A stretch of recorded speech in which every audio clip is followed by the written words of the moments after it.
के सद्देबाप के लिए किसान भाई जिंक फॉस्फाइड की बेटिंग या तोमा कारी करते हैं। इस दवाई को किसान भाई काली दवाई के नाम से भी जानते हैं।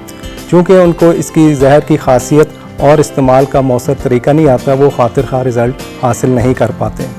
इसकी मौसर मार्केटिंग और प्रॉपर इस्तेमाल से ये कारोबार खासा मुनाफा बख्श साबित हो सकता है। जो अफराद ये कारोबार करना चाहते हैं, इनके लिए जिंक फॉस्फाइड तोमा बनाने का इब्तदाई तजर्बा और इस्तेमाल का तरीका मालूम होना लाजिम है। तैयार शुदा तोमा अगर हवा बंद मोमी थैलियों में पैक किया जाए तो ज़्यादा से ज़्यादा 3 माह के लिए मौसर है और इसको हमेशा खुश्क और महफूज जगह पर किसी ज़िम्मेदार फ़र्द की निगरानी में रखा जाए और बच्चों और पालतू जानवरों की पहुँच से दूर रखा जाए। इसको बनाने के लिए इन अशिया की ज़रूरत होगी: टुकड़ा चावल 5 किलोग्राम, बाजरा दलिए की सूरत में 5 किलोग्राम, जिंक फॉस्फाइड 80% 250 ग्राम।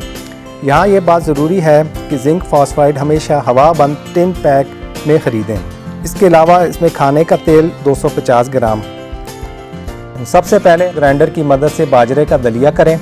इसके बाद साफ़ सुथरी बाल्टी या कढ़ाई में इन अजनास को डालकर इसमें आधी मिकदार तेल की डालें और अच्छी तरह मिक्स करें। इसके बाद zinc phosphide Aahista Aahista mix करें हत्ता कि हल्की स्लेटी रंगत हो जाए। इसके बाद बाकी मायदा तेल भी डाल दें और अच्छी तरह मिक्स करें। अब ये तोमा 30 ग्राम की प्लास्टिक की छोटी छोटी थैलियों में पैक कर लें। 30 ग्राम की थैलियों को 5, 10, 15 या 20 किलो की बड़ी पैकिंग में भी पैक किया जा सकता है। जिंक फॉस्फाइड तोमे के कारोबार से लागत के मुकाबले में 2 गुना मुनाफा हासिल किया जा सकता है।